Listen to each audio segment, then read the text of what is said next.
Hai semua, hari ni kita akan bincang sikit mengenai teknologi web Pemula 2, punya tugasan. So dekat dalam modul ni saya ada bincang sikit mengenai macam mana ke nak guna CSS dan juga JavaScript untuk kasih website lebih interaktif dan menarik lah.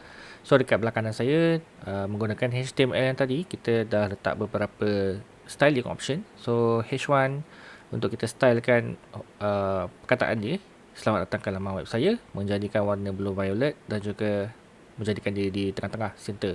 So untuk paragraf juga, nama saya adalah Abu, dia akan jadi warna brown pun akan jadi tengah-tengah, dan satu lagi gambar kita akan buatkan dia tengah-tengah lah. So kalau kita refresh, dia ada dekat tengah-tengah ni, sama juga macam gambar. So this one untuk CSS.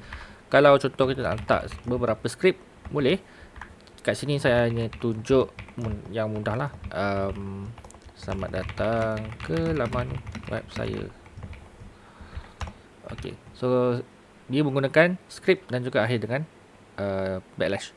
So bila kita refresh, lupa tutup,